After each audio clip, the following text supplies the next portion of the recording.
so we'll go ahead and get started with our presentation. So as many of you know, I'm John Warash. I'm the principal here at Cottle. And with us today for this presentation, we have Ms. Marissa Stone, Ms. Jennifer Girardi, and Ms. Cynthia Gorsey. So happy that they could be here to share in this information session for incoming grade 4 to grade 5 families. So we're going to go ahead and get started. Let me just share my screen here. So I'm going to start off, and I'd actually like to start off by speaking to some of the benefits of departmentalization, or what we are calling content specialty model moving forward. The perceived benefits that I will present have been collected through sample studies, research from site visits, as well as collaboration with educators. First, teachers who specialize in one area of core content are able to increase their own knowledge and proficiency in that content and thereby increase students' proficiency. This often led to increased test scores and academic achievement. Research indicated that this is particularly true in mathematics. A Columbia University study indicated departmentalization may not only provide an immediate increase in the mathematical proficiency of students, but evidence suggests that it may provide an increase in the mathematical proficiency of students for years to come, benefiting them throughout the rest of their lives. Students have more teachers who know them and care about them every day instead of one classroom teacher. Teachers have the opportunity to share their observations and, most importantly, to share different approaches they use to reach individual students successfully. In effect, a struggling student has a team of teachers working together to help them. Anecdotal observations and academic studies indicate that behavior problems often decrease under departmentalization. Students gain organizational skills as they learn how to keep track of assignments for multiple teachers, and they gain confidence that they can handle the transition to a fully departmental 5th grade and then middle school. Fully departmental in 5th grade and then middle school, excuse me there. Teachers will receive targeted professional development based on subject matter to address and upgrade skills. Furthermore, studies have shown that while departmentalization increases the number of students a specialized teacher teaches, this does not adversely affect assessments or pedagogy. In fact, teachers found they had more time to prepare lessons with depth in their core areas, as they no longer had to attend meetings for other subjects or prepare materials and lessons for other subject areas. Findings revealed in the upper elementary grades, teacher preference for the departmentalized instruction model over the self-contained model due to more focused and quality instruction in specific subject areas and increased self-efficacy. And the preparation, the great news here is that we've already done it. We actually started down this road, I think 3 years ago now. We did 2 years of partial departmentalization very successfully in 5th grade. We received a lot of positive feedback from teachers, students, and parents and guardians. So all stakeholders, we got nothing but positive feedback and beneficial feedback. Initial developments of the departmental model included opinions from all stakeholders, PPLT members, provided parent and community inputs. The initial development of the contact specialty model included teachers, administrators, and members of central office made site visits to area schools, to see how they implemented departmentalization and to gather third-party viability. A flexible master schedule was created, and this year was our first year of successful rollout of a full departmental or content specialty model in 5th grade. And the flexible master schedule is where I will hand it over to the 5th grade team. Hi everyone, I'm Jennifer Girardi. I teach math in 5th grade. And so we thought it would be a great idea if we could take you through a day of the life of a 5th grader. So next slide, please, Mr. Morash. So these are the 4 teachers in 5th grade. Myself for math, Mr. Fusco teaches social studies, Ms. Gorsey, who's sitting to my left, teaches ELA, and Ms. Shufa teaches science. These are the 4 teachers your child will have. next year. I absolutely love the caricatures. Great job. So this is an example of a schedule that a child, let's say in my homeroom, would have every day. So on Monday, that child would start with ELA first period, and then they would move to another class for math, and then they would go to another class for social studies. Their special would be fourth period. Then they would come back after special and have science on a Monday, lunch recess, 7th period of social studies, so that you see he or she would have double social studies that day, and then 8th period happens to be gym. So the children, for example, if this was my homeroom, they would get up at 8:46 and move down to Ms. Gorcy's room to go to ELA, and then they would come back to me to go to math, then go to Mr. Fusco for social studies, go to special, come back, go to Ms. Jufra for science, lunch, and so on. So this is an example of a daily schedule for each child. All right. Sorry to interrupt, but I think there are people in the waiting room. Oh, thank you so much for that. Thank you. Okay. I'm not sure. I think that was Ms. Shepis. Thank you. Thank you so much. Again, this session is being recorded, and it will be posted on the district and COTL websites for all to circle back on. Ms. Gorcy. All right, so every day your child will have homeroom from 8:30 to 8:44 in a departmentalized model. This is extremely important. This is the time for your child to store any extra supplies in their cubby. We take attendance, we have a lunch count. There's usually some sort of morning work. We have notes that are given to the homeroom teacher that need to be given to the office. And emails. So a lot of times parents are like, well, who do I email about certain things? So if you're emailing, if you needed to email something about pickup, dismissal, or absences, you want to email your homeroom teacher. Each of the subject areas, Ms. Girardi, myself, Ms. Gorcy, Mr. Fusco, Ms. Jufra, we're all homeroom teachers as well. So whoever your child has for a homeroom teacher, you would email them about pickup, dismissal, or absences. Oh, I'm getting there. Okay, so Wait, no, you skipped one. You skipped this one. what happened? There we go. Oh, there we go. Yeah, that's okay. So some changes to just note as your child enters 5th grade next year. Percentages are on the report card. So no more grades 1 through 4. So in ELA, they will get a percentage grade, and that's how it would be for the other 4 main subjects. Parent-teacher conferences are by teacher request. Of course, if you have any concerns about any subject, about anything, you know, a test score, whatever it is that you have a concern about, we encourage you to email that subject area teacher and express your concern, and we get back to you pretty quickly, and we'll either call or we'll email you back. But we really encourage open communication. We know at times, you know, having 4 different teachers is going to be very different for you, but feel free to email us any concerns that you have.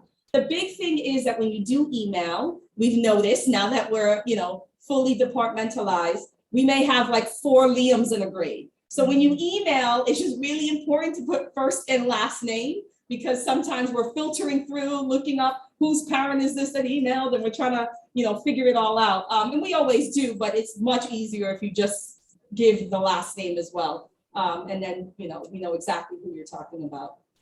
Students do bring their backpacks from class to class, except specials. The nice thing is we're all on the 2nd floor. So every class is on the 2nd floor for the main subjects, math, science, social studies, and ELA. They are not walking far with those backpacks, but then when they go to specials, they can leave them in the hall. We have a whole system that works, and they don't take that down with them downstairs or to lunch or anything. Chromebooks should be charged nightly. We do use Chromebooks almost daily, whether it's in 1 subject or 2, but it should be charged every night. Students do use Google Classroom for some subjects, not all. And students will be using a planner to write down their daily homework as well. All of you, Mr. Oh, okay. So homerooms and placement. As always, placement is something that we take very seriously at Cottle School in all grade levels. It is a collaborative process among classroom teachers, psychologists, learning specialists, administration to create carefully balanced, heterogeneously mixed classes and teams. And so when I say teams, going back to the schedule that Ms. Girardi had presented, the area where it said the specials like music, art, PE, STEAM, what we're going to bring back this year, which is something that we had the first year of the partial departmental model, was teams. So students will not go to those special area classes with their homerooms, but rather in teams: Team Cottle, Team Tuckahoe, Team Tigers, Team Cubs. Those are the names of our 4 teams. So it's an opportunity for students to see and spend time with other classmates and grade level mates other than those that are in their homerooms. So they do not just attend specials in their homerooms. They will go to classes or go to specials with we'll select 5 students or 4 students from each homeroom to make a team. So it's a great opportunity for social emotional growth in grade 5. So the creation of those teams and the creation of those homerooms is something that we take very seriously and is a very collaborative process. Again, I kind of mentioned this earlier, PD and planning time. We will have more focused common planning time, really subject based. Of course, the grade 5 team will meet to collaborate together. As I said, the students now have more than one teacher to care for them. They now have a team of teachers, and we are partially departmentalized in grade 4 now. So content area teachers in grades 4 and 5 will definitely be working closely together, and grade 5 will continue to work closely with grade 6 departmental teachers. And that goes right along with the targeted PD based on subject area. And lastly, our final thoughts and observations is that obviously the grade 5 teachers are experienced professionals. They are knowledgeable in the grade 5 curriculum. The content specialty model or departmentalization model does not mean that there will be major curriculum changes. However, it does mean that there's a chance for more focused lessons and deeper understanding of core concepts for all students. So we hope this was beneficial for everybody. Sort of a breakdown of what grade 5 is going to look like, what that transition will look like. I thank our 3 awesome grade 5 teachers that were here to participate in this presentation. And we have some time to open it up to questions. You can put them in the chat, which I will now open up. You can put them in the chat, or feel free to just unmute. If 5th grade parent has no parent teacher conference, will they have a full day those days like middle and high school? Thanks very much. Not quite sure. I'll try to answer that question. So if a student is not, if a student does not have a scheduled parent teacher conference on those parent teacher conference half days, absolutely, you can always reach out to your child's homeroom teacher or content area teacher to have a discussion about progress. And really, you could do that at any point throughout the year, but certainly around that parent teacher conference time. Amanda, I saw that you unmuted. Go for it. Oh, sorry. Amanda, do you mind? I'm sorry. Do you mind me just going back to that question really quickly? Because I just want to be sure, and then I want you to go. Yeah, go ahead. Thank you so much. So I'm not sure if this was what was being asked, but in 5th grade we do have parent-teacher conferences, but it's only as needed. So there are about, I'm just giving a number here, right? It's not a definite number, but whether it's like 20 or 30 parents that we meet with, we still have the half day, because teachers would be meeting with those parents in those 2 days for parent-teacher conferences. So everyone would still have a half day those days, whether they have a conference or not, just in case if that's what you. Thank you. Thank you for clarifying that, Ms. Gorsi. Amanda. Hi, just a question. I know this year in the 4th grade that there was no spelling program. Apparently, do you think that will be brought back for next year, like spelling tests? So that is something that is being discussed with Mr. Christopher Keogh, the Director of Curriculum Instruction Technology. I am aware that this was brought up in fourth grade. I'm not going to, give a definitive answer one way or the other, or certainly not on program if one is Okay. selected, but I can tell you that it is something that is being discussed right now. Okay, great. Hi, guys. Hi, Mr. Morash. Hey, Just Deirdre. wanted to thank you and the teachers for doing this. I think it's just such an awesome service to the parents and families, helping us transition as well. It's, as you guys mentioned, it's a transition for the parents as well. I just love it. It's more of a comment than a question. I just think it's so great to expose the children to different adults' perspectives, as they move through the classes. And then different groups of children, and just those social experiences and I guess professional experiences when they're in the classrooms with you guys. I think there's nothing but positives, and I really, really appreciate the efforts by you to do this, by you and your team. Thank you, Deirdre. Thank you very much for that feedback. Thank you. I don't see any other questions in the chats. Anybody else? Oh, when it comes to handwriting, are the fifth graders printing in manuscript or in cursive? Fifth grade team, would you like to address that? It's a combination. There's cursive, manuscript. It really depends on the actual, the child and their fine motor and abilities. We also type as well, but most of the time you're handwriting and then taking, let's say if it's an essay, and then you'll bring that to the final draft would be typed. Sorry, the reason I ask is because, and this might have something to do with the pandemic, but my son started learning cursive in third grade, and he's told me that they didn't get a chance to get all the way through the alphabet. And so far in fourth grade, there hasn't really been any formal instruction in that. So I actually have been teaching him myself. Yeah, so I wasn't sure if he right. was going to be expected to know it all by fifth grade. No. Not? Yeah, I think there's a lot of understanding of, what happened, with the pandemic. And so, we're very understanding here in fifth grade. We do, there are cursive practice packets that are given out in fifth grade. So they are exposed to it. There aren't like full cursive lessons, but they are exposed to it. They have those packets they can practice, and they're encouraged to write in it if they can. So, yeah. Okay, thanks. Yeah. Thank you, Rachel. Actually, I do have a quick question. Nope. Do the fifth graders continue with the WIN period? And then if so, what are some of the things they might participate in during the WIN period? Right. So we right now, the schedule that you saw earlier does have one WIN period as it is done in grades K through 4. And then we use homeroom in fifth grade because as they're in fifth grade, they can move much faster at the start of the day and things like that. So that homeroom period this year was also used as a WIN extension.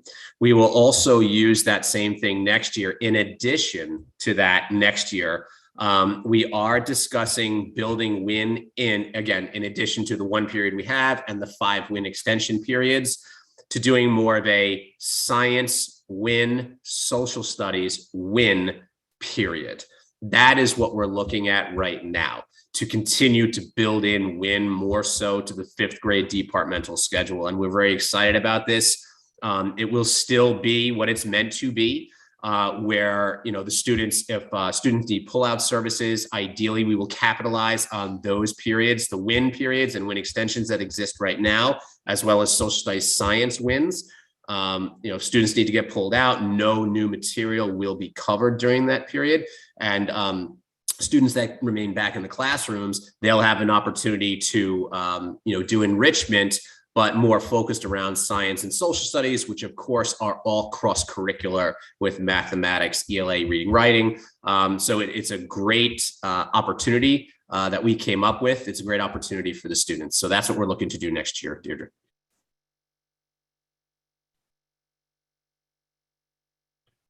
Okay, well, if anyone, and I saw there were additional comments, fifth grade team, I don't know if you have the chats open. There were a few more comments echoing Deirdre's earlier comments of thanks to all of you for putting in this time with this presentation. The fifth grade team is a team of all-stars. They really are. We didn't miss a beat with Marissa Stone coming on board, and Ms. Jufra will be returning next year. We have an amazing ICT teacher in Ms. Liz Doherty. She's done an incredible job this year. So we're very fortunate to have a very strong 5th grade team continuing on with this full departmental model in year 2 next year, where we, again, will be expanding on WIN. So we thank you all so much. If you ever have any questions outside of this, never hesitate to reach out to the 5th grade team or reach out to myself or Mr. Kilgallen if you have any questions about the departmentalization moving forward. And we hope you all have a great evening. Thank you. Take care. Thank you.